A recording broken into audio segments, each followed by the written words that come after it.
প্রিয় শিক্ষার্থী বন্ধুরা, আজকে আমরা তোমাদের সাথে আলোচনা করব চার্লসের সূত্রটা নিয়ে। তো চার্লসের সূত্র পড়ার জন্য আমরা চলে যাচ্ছি।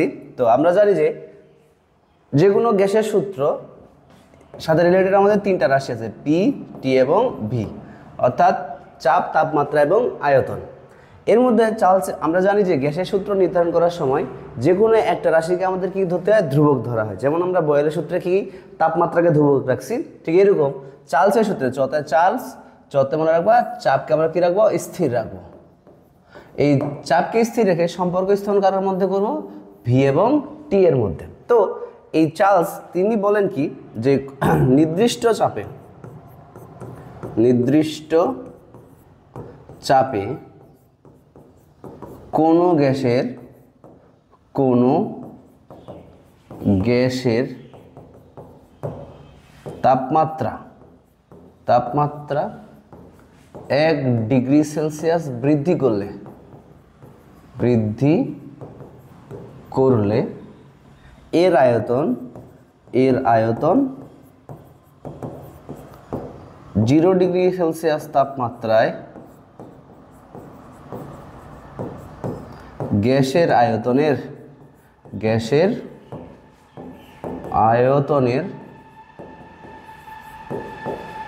1/273 অংশ বৃদ্ধি বা হ্রাস পায়। ঠিক আছে, হ্রাস পায়। তাহলে এখানে আমরা কি বললাম, স্থির চাপে কোন একটা গ্যাসের তাপমাত্রা যদি আমরা 1 ডিগ্রি সেলসিয়াস বৃদ্ধি অথবা হ্রাস করলে, এটা মনে রাখবা, বৃদ্ধি অথবা হ্রাস করলে কি হয়, আমাদের গ্যাসের আয়তন 0 ডিগ্রি সেলসিয়াস তাপমাত্রায় গ্যাসের আয়তনের 1/273 অংশ বৃদ্ধি অথবা কি হয়, হ্রাস পায়। অর্থাৎ আমরা যদি তাপমাত্রা বৃদ্ধি করি তাহলে এর আয়তনটা বৃদ্ধি পাবে, আবার তাপমাত্রা হ্রাস করলে এর আয়তনটা কি হবে, হ্রাস পাবে। ঠিক আছে, এটাই হলো আমাদের কার সূত্র, চার্লসের সূত্র। এই চার্লসের সূত্রের যদি আমরা গাণিতিক ব্যাখ্যাটা দেখি, তাহলে দেখো আমরা ধরি 0 ডিগ্রি সেলসিয়াস তাপমাত্রায় গ্যাসের আয়তনটা কতটুকু, আয়তন হইল আমাদের ভি নট বা ভি জিরো।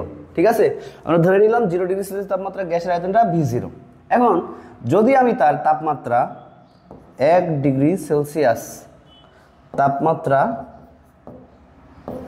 বৃদ্ধি করি, ঠিক আছে, তাপমাত্রা বৃদ্ধি করলাম,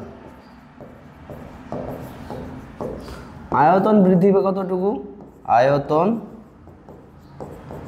বৃদ্ধি পায় কতটুকু, ওই যে বলছে যে আমরা সূত্রটা কি বলছিলাম, চাপটা আমাদের স্থির ফিক্সড, ধরো আমরা এখানে কি পি স্থির ধরে নিলাম। ঠিক আছে, পি স্থির বলছে কি যে স্থির চাপে কোনো গ্যাসের তাপমাত্রা যদি আমরা 1 ডিগ্রি সেলসিয়াস বৃদ্ধি অথবা হ্রাস করি, তাহলে এর আয়তন কি হবে, 0 ডিগ্রি সেলসিয়াস তাপমাত্রা গ্যাসের আয়তনের এত অংশ বৃদ্ধি পায়।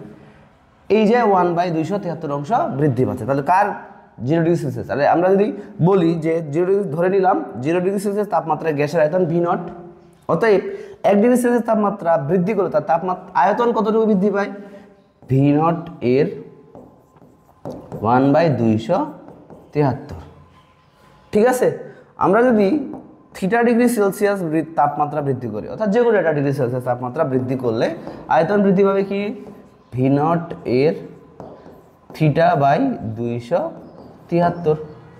ঠিক আছে, আর আমরা জানি কি এর মানে বলতে কি বোঝায়, গুণ ভি নট ইন্টু θ/273, তাই না? এখন বলো থিটা ডিগ্রি সেলসিয়াস বৃদ্ধি করার পর তার আয়তন কত হবে, এটা হচ্ছে তো বৃদ্ধি পাইল, থিটা ডিগ্রি সেলসিয়াস তাপমাত্রা বৃদ্ধি করার পর তার আয়তন, তাহলে হচ্ছে কি থিটা ডিগ্রি সেলসিয়াস তাপমাত্রায় গ্যাসের মোট আয়তন কতটুকু হচ্ছে, তাহলে দেখো আমরা 0 ডিগ্রি সেলসিয়াস তাপমাত্রায় ধরছিলাম কত, ভি থিটা বা ভি নট, প্লাস আমরা যদি বলি যে কতটুকু বৃদ্ধি পেল থিটা ডিগ্রি সেলসিয়াস তাপমাত্রা বৃদ্ধির জন্য, তাহলে V nought into theta by 73 বলা যায়। তো এখান থেকে আমরা মোট আয়তনটাকে ধরলাম ভি থিটা ইকুয়াল টু, এখান থেকে একটা জিনিস কমন পাওয়া যায়, সেটা হচ্ছে কি ভি ভি নট কি পাওয়া যাচ্ছে, কমন আছে। এই দুইটা থেকে আমরা ভি নট কমন নিচ্ছি। ভি নট কমন নিলে কি হচ্ছে 1 প্লাস থিটা বাই 273। অর্থাৎ তুমি যদি থিটা ডিগ্রি সেলসিয়াস অর্থাৎ যত ডিগ্রি সেলসিয়াসে বৃদ্ধি করো না কেন, থিটা বলতে আমরা নির্দিষ্ট একটা তাপমাত্রা ধরে নিলাম। এই থিটা ডিগ্রি সেলসিয়াস তাপমাত্রায় গ্যাসের আয়তন হয়ে মোট V nought into 1 plus theta by 273। এটা হচ্ছে চার্লসের সূত্রের বিস্তৃত ব্যাখ্যা। ঠিক আছে, আমরা আবার প্রথম থেকে আসতেছি। কি বললাম যে নির্দিষ্ট চাপে কোনো গ্যাসের তাপমাত্রা যদি আমরা 1 ডিগ্রি সেলসিয়াস বৃদ্ধি বা হ্রাস করি, তাহলে এর আয়তন 0 ডিগ্রি সেলসিয়াস তাপমাত্রায় গ্যাসের আয়তনের 1/273 অংশ বৃদ্ধি বা কী হবে, হ্রাস হবে। যেহেতু আমরা এখানে আমরা ধরে নিলাম কি 0 ডিগ্রি সেলসিয়াস তাপমাত্রায় গ্যাসের আয়তন ভি নট এবং 1 ডিগ্রি সেলসিয়াস তাপমাত্রা বৃদ্ধি হলে আয়তন বৃদ্ধি পায় কতটুকু, বৃদ্ধি পাচ্ছে ভি নটের 1/273 অংশ। এমন আমি তাপমাত্রা হ্রাস করি, তাহলে আমরা কি বলো, এখানে হ্রাস পাবে ভি নট এর 1/273। তাহলে আমরা ধরে নিলাম থিটা ডিগ্রি সেলসিয়াস তাপমাত্রায় কতটুকু আছে, তাহলে ভি নট এর 1 জায়গায় আমরা থিটা বসালাম আর নিচে দিলাম কি 273। তাহলে থিটা ডিগ্রি সেলসিয়াস তাপমাত্রা গ্যাসের মোট আয়তন কত হচ্ছে, V naught V theta equal to V not. এখান থেকে আমরা একটা কমন এটার সাথে এটা যোগ করলাম। যদি হ্রাস করার কথা বলে, তাপমাত্রা যদি আমি হ্রাস করি, তাহলে আমরা এখানে প্লাসের জায়গায় কি বসাবো, মাইনাস বসাবো। ঠিক আছে, এরপরে আমরা এখান থেকে কমন নিলাম V nought 1 plus theta by 273। এইটা হলো তোমাদের চার্লসের সূত্রের আগের ভার্সন। এখন আমরা এখানে থেকে একটা জিনিস পড়ে নিলাম, বিস্তৃতি এবং ব্যাখ্যাটা পড়ে ফেলছি। এবং বর্তমানে গ্যাসের আয়তন এবং তাপমাত্রা সম্পর্কে চার্লসের একটা সূত্র আছে। তুমি যদি আমাদের আগের সূত্রটাতে দেখো যে তার তাপমাত্রা বৃদ্ধি করলে আয়তন বৃদ্ধি পাইছে, আবার তাপমাত্রা হ্রাস করলে আয়তন কি হয়েছে, হ্রাস পাইছে। তার মানে বোঝা যাচ্ছে এখানে চাপের সাথে তাপমাত্রার সাথে আমাদের আয়তনের সম্পর্কটা হচ্ছে কি সমানুপাতিক। এই জন্য বলছে কি বর্তমান যেই সূত্রটা আছে সেটা হচ্ছে কি যে স্থির চাপে কোনো গ্যাসের আয়তন তার তাপমাত্রার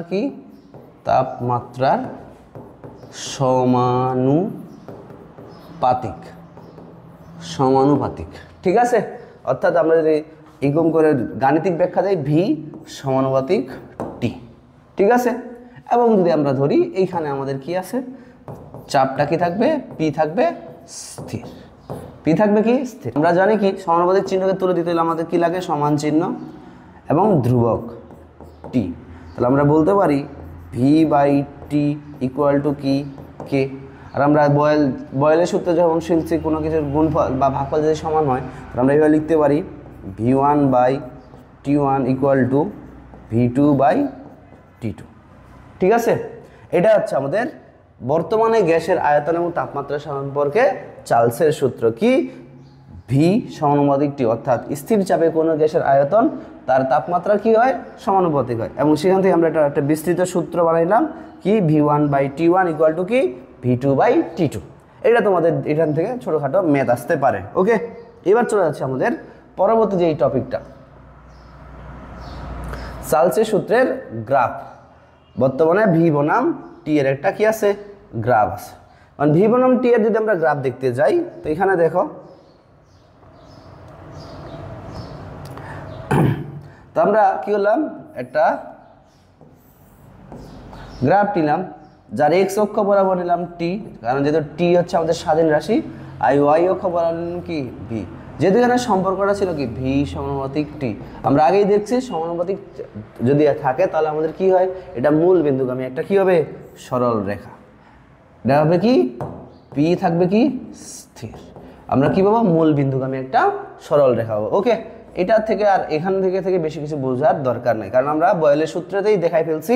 যদি কারো হচ্ছে কি সমানুপাতিক সম্পর্ক থাকে, তাহলে তার সরল কি হবে, মূল বিন্দুগামী একটা সরল রেখার সমীকরণ হবে। ঠিক আছে, তো এগুলো একটু এমনি এমনি পড়ে নিবা, শেষ। আমরা এরপরে চলে যাচ্ছি কোথায়,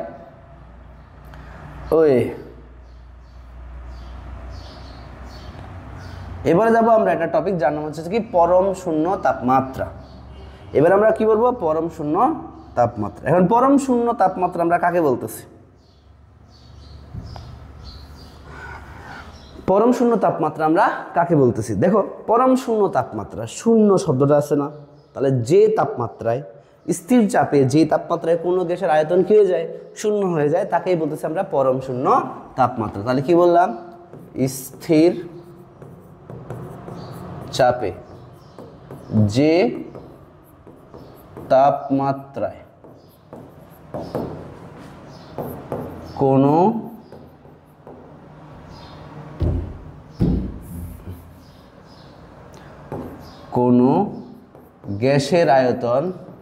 গ্যাসের আয়তন কি হয়? শূন্য হয়, তাকে কি বলা হচ্ছে? তাকে পরম শূন্য তাপমাত্রা বলে। ঠিক আছে? পরম শূন্য তাপমাত্রা, স্থির চাপে যে তাপমাত্রায় কোনো গ্যাসের আয়তন কি হয়ে যায়? শূন্য হয়ে যায়, তাকেই বলতেছি আমরা কি? পরম শূন্য তাপমাত্রা। এখন দেখো, পরম শূন্য তাপমাত্রায় মানে কি? তাহলে তার শেষ আয়তন আমরা কি ধরে নিব?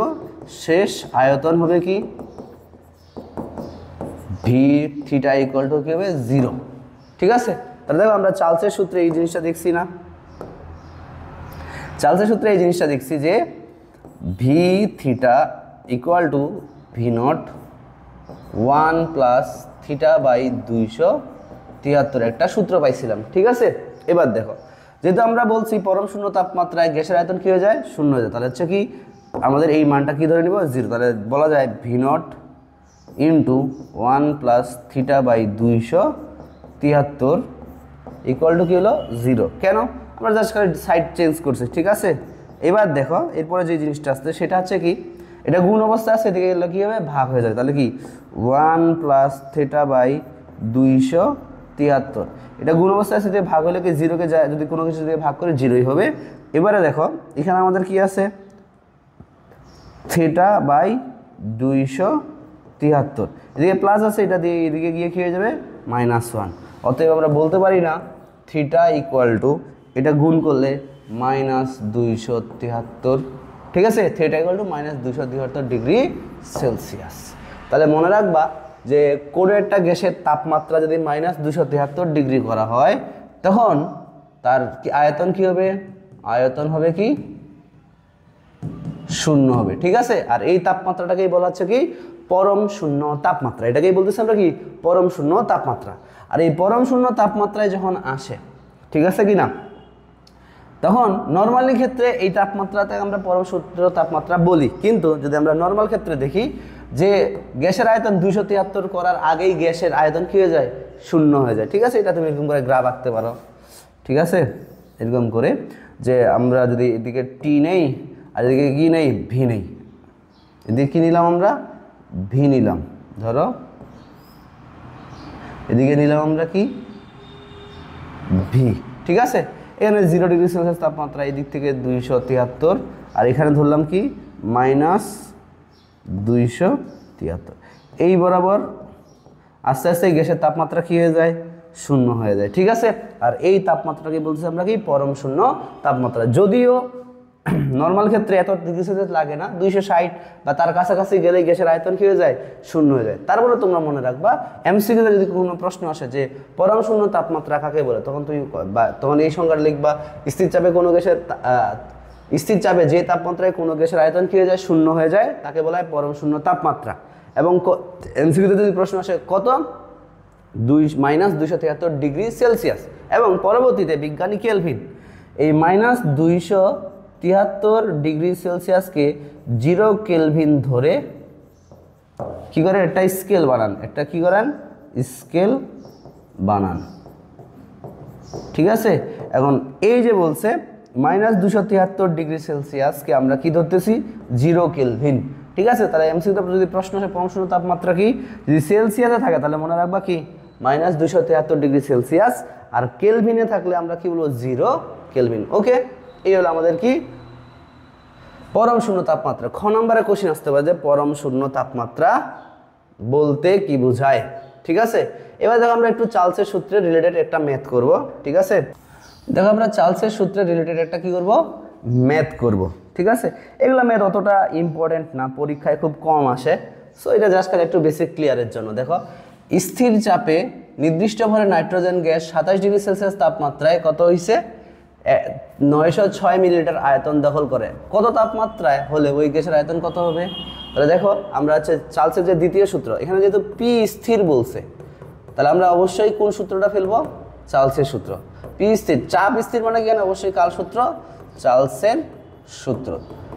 এক লাইন থেকে বোঝার জন্য তোমরা অবশ্যই এই জিনিসটা দেখো, কোনটাকে স্থির। যদি তাপমাত্রা স্থির থাকে বয়েলের সূত্র, যদি আমাদের চাপ স্থির থাকে তাহলে তোমরা কি করবা? চার্লসের সূত্র। এখন দেখো, এখানে আমরা একটা সূত্র পড়ছি চার্লসের সূত্রের, V1/T1 ইকুয়াল টু কি? V2/T2।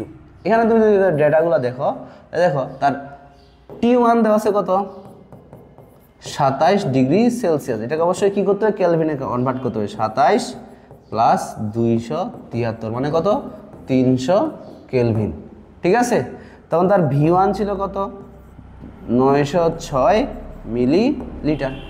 এবার যদি আমরা দেখি তার V2 দেওয়া আছে কত?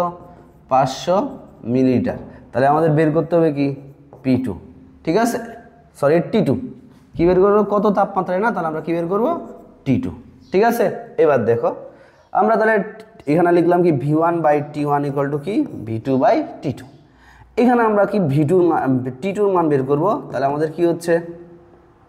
এক্সচেঞ্জ করি, V2/T2 equal to V1 by, আচ্ছা আগে আর গুণ করো, আর গুণ করো, V1T2 ইকুয়াল টু V2T1, আর গুণ করলাম, তাহলে এখানে থাকতেছে কি? T2। তাহলে কি? V2T1/V1। ঠিক আছে, মান বসায় যাও। V2 এর জায়গায় কত বসাবা? V2 এর জায়গায় বসাবে 500, T এর জায়গায় বসাবে কত? 300, আর নিচে V1 এর জায়গায় বসাবা 906। এবারে ক্যালকুলেশন করে যেটা আসবে সেটা আমাদের কি? আনসার। ঠিক আছে, কেলভিনে। আর যদি তুমি তাপমাত্রায় কি সেলসিয়াসে বের করতে পারো চাও, তাহলে সেক্ষেত্রে তুমি কত? 273 কি করবা? মাইনাস করবা। ঠিক আছে, এটা হচ্ছে চার্লসের সূত্রে একটা ম্যাথ। ওকে, এবার দেখো আরেকটা ম্যাথ আছে চার্লসের সূত্রের, আমরা আরেকটা ম্যাথ করব। সেটা হচ্ছে কি? যে দেখো, 27°C তাপমাত্রায় একটি গ্যাস সিলিন্ডারে 5 লিটার গ্যাস আছে। স্থির চাপে ওই সিলিন্ডারের তাপমাত্রা 30°C করা হলে সিলিন্ডার হতে আর কতটুকু আয়তন গ্যাস বের হয়ে যাবে? এক্ষেত্রে সিলিন্ডারের আয়তন বৃদ্ধি নগণ্য, অর্থাৎ কঠিন পদার্থের আয়তনটাকে তারা বৃদ্ধিটাকে নগণ্য ধরছে। ঠিক আছে, তো এটাকে আমরা একটু স্লাইডে হোয়াইট বোর্ডে নিয়ে নেই, তারপর ম্যাথটা করতেছি।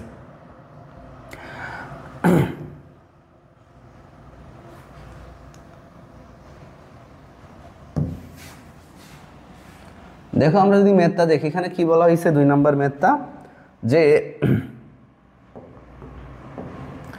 27°C তাপমাত্রায় একটি গ্যাস সিলিন্ডারের আয়তন 5 লিটার আছে, আয়তন আছে এবং স্থির চাপ। যখন এই চাপ স্থির বলছে, চাপ স্থির মানে কি? এখানে অবশ্যই আমরা কার সূত্র প্রয়োগ করব? চার্লসের সূত্র প্রয়োগ করব। কি বলবো? চার্লসের সূত্র প্রয়োগ করতে হবে। চাপ স্থির হইলে ওই সিলিন্ডারের তাপমাত্রা 30°C করা হলো, অর্থাৎ ওই সিলিন্ডারের তাপমাত্রা বাড়ানো হয়েছে। তাহলে বাড়ানো হয়েছে মানে কি? আয়তন বৃদ্ধি পাবে। এখন বলা হচ্ছে সিলিন্ডার হতে কত আয়তনের গ্যাস বেরিয়ে যাবে। তাহলে আমরা জানি কি? সিলিন্ডার, এটা যে একটা সিলিন্ডার হয়, এর ধারণ ক্ষমতা বলছে কত? 5 লিটার। আর আমি এখানে তাপমাত্রা বাড়াইছি, অবশ্যই আয়তন বৃদ্ধি পাবে। আর যতটুকু আয়তন বৃদ্ধি পাবে সেটাই কিন্তু এখান থেকে বের হয়ে যাবে, কারণ তার ধারণ ক্ষমতা কত? 5 লিটার, তাই না? তাহলে আমাদের বের করতে হবে V2 এর মান। তাহলে আমরা এখান থেকে কি পাচ্ছি?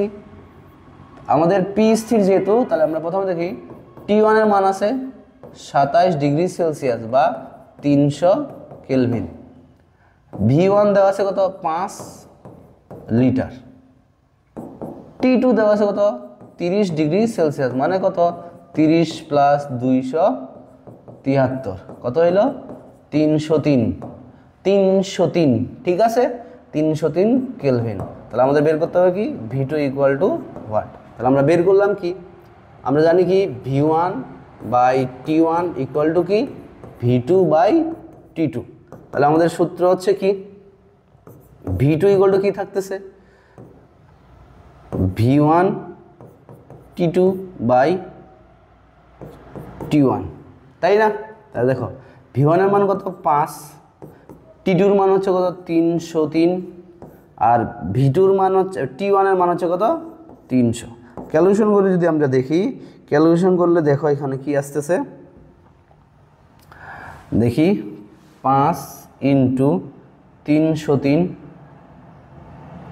ভাগ 300 কত হইল 5.05, এটা পাচ্ছি তাই না। আবার দেখি ক্যালকুলেশন, 5 × 303 ভাগ 300, তাহলে এইটুকু হচ্ছে তার V2। তা আমরা জানি কি ওই সিলিন্ডারের ধারণ ক্ষমতা তো 5 লিটার, তাহলে অতিরিক্ত যে গ্যাসটা আছে সেটা হচ্ছে কি এখানে সিলিন্ডার থেকে বের হয়ে যায়, তাহলে সিলিন্ডার হতে গ্যাস বের হয়ে যায়, সিলিন্ডার হতে গ্যাস বের হয়, গ্যাস বের হয় কত 5.05 মাইনাস 5.0 এত লিটার, তাহলে কত হলো 0.05 লিটার। এটাই হলো আমাদের কি আনসার, এটাই হলো আমাদের কি আনসার। ওকে, তাহলে এইগুলা গেল আমাদের কার সূত্র, চার্লসের সূত্র এবং চার্লসের সূত্র রিলেটেড ম্যাথ। আমরা এখন একটা জিনিস পড়ব, সেটা হচ্ছে বয়েলের সূত্র এবং চার্লসের সূত্রের একটা সমন্বয় সূত্র আছে। কি বললাম, বয়েল ও চার্লসের সূত্রের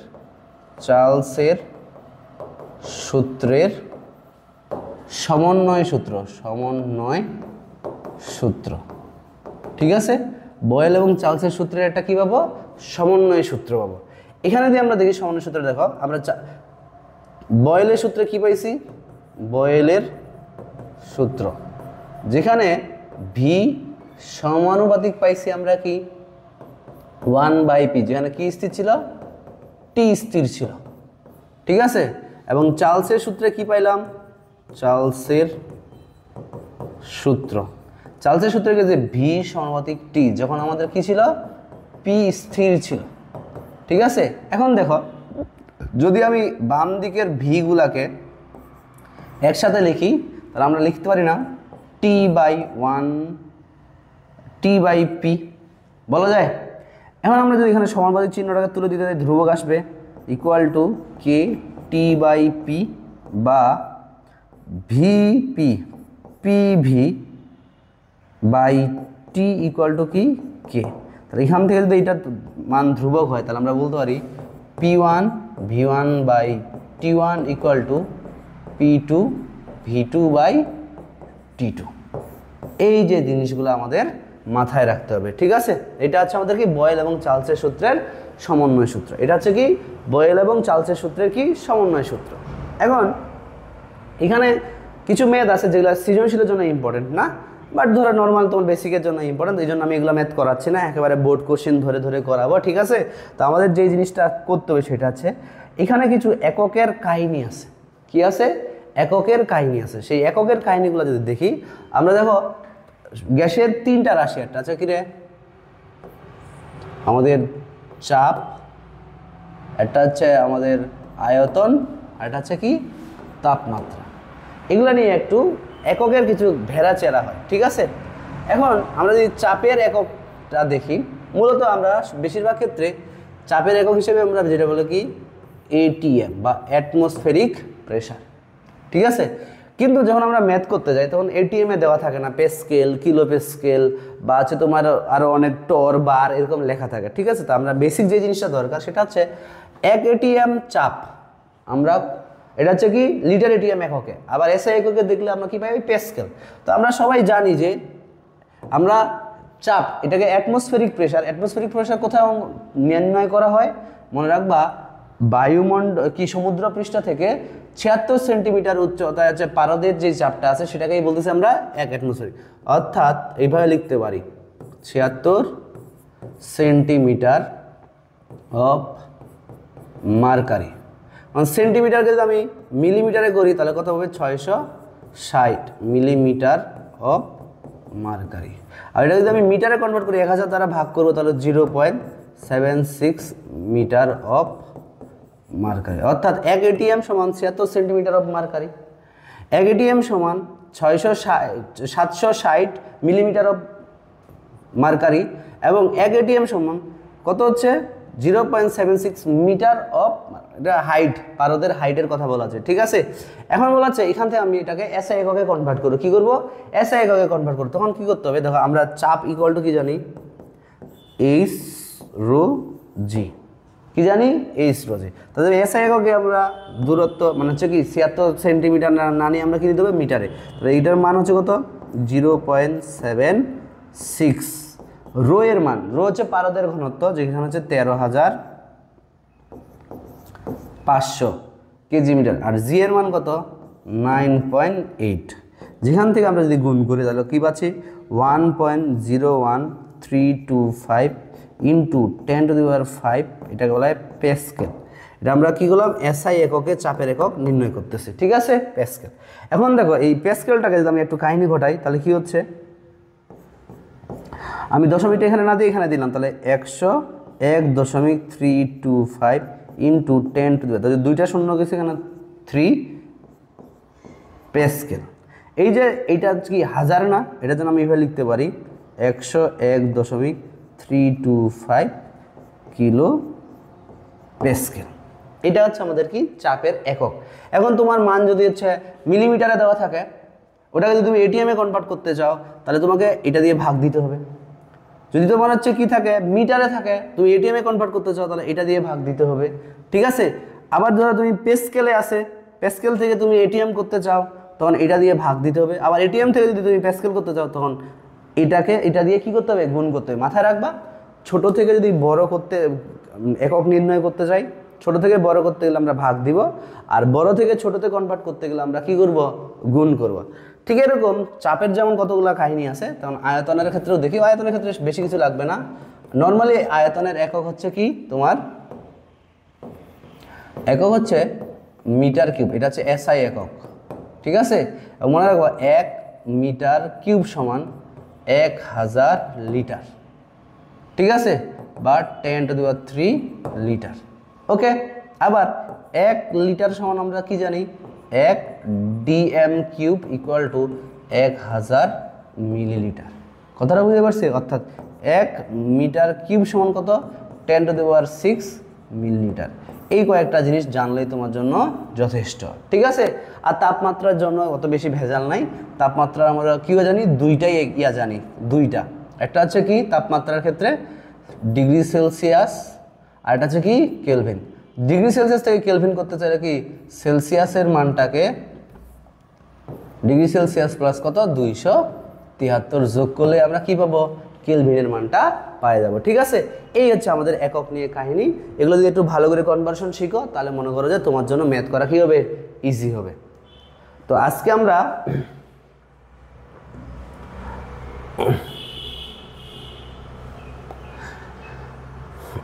দেখো চার্লসের সূত্রে রিলেটেড একটা ম্যাথ এমসিকিউ আছে, তাত্ত্বিকভাবে কোন তাপমাত্রায় গ্যাসের আয়তন কি হয়, শূন্য হয়। মনে রাখবা সেলসিয়াসে বললে কত, -273 ডিগ্রি সেলসিয়াস। এটা হচ্ছে চার্লসের সূত্রে রিলেটেড এমসিকিউ, ঠিক আছে। আর আদর্শ গ্যাসের সমীকরণ এখনো পড়ি নাই, পিভি ইকুয়াল টু এনআরটি, এটা আমরা পড়বো ইন ফিউচারে। এরপরে আমরা আসি কি গে-লুসাকের সূত্র, ঠিক আছে। গে-লুসাকের সূত্রটা আর চার্লসের সূত্রটা প্রায় সেম, জাস্ট খালি এখানে আমাদের কে স্থির থাকে, এখানে স্থির থাকে হচ্ছে আমাদেরকে গে-লুসাকের সূত্রে স্থির থাকে হচ্ছে আমাদের, দেখো আমরা তিনটা রাশির মধ্যে বলছি পি, ভি এবং টি। যেখানে বয়েলের সূত্রে স্থির ছিল টি, চার্লসের সূত্রে স্থির ছিল কি রে ভি, এবং গে-লুসাকের সূত্রে স্থির থাকবে কি, চার্লসের সূত্রে পি স্থির ছিল আর বয়েলের সূত্রে কি থাকবে, ভি স্থির। ওই যে আগের মত যে স্থির নির্দিষ্ট আয়তনের কোনো গ্যাসের তাপমাত্রা কি করলে 1 ডিগ্রি সেলসিয়াস বৃদ্ধি করলে এর চাপ 0 ডিগ্রি সেলসিয়াস তাপমাত্রার চাপের কি হয় 1/273 অংশ কি হয় বৃদ্ধি। আর যদি আমরা হ্রাস বলি তাহলে কি, অথবা হ্রাস ঘটে। ঠিক আছে, অথবা যদি আমরা আধুনিক সূত্রটা বলি, বর্তমান যে সূত্রটা আছে বর্তমান, সেটা হচ্ছে কি নির্দিষ্ট আয়তনের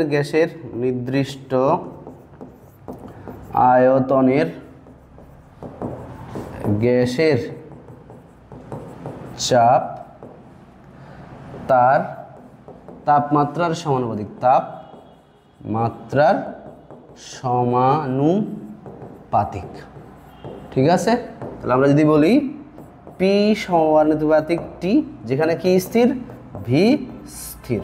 ঠিক আছে, এখন এই যে পি সমানুপাতিক টি, সমানুপাতিক চিহ্ন তুলে দিতে যাব, তাহলে আমাদের কি লাগবে, সমান চিহ্ন এবং ধ্রুবক, তাহলে টি, তাহলে P by T equal to কি হচ্ছে কে। তাহলে আমরা এখান থেকে বিস্তৃত রূপ কি লিখতে পারি, এখান থেকে বিস্তৃত লেখা যায় P1 by T1 equal to কি P2 বাই T2।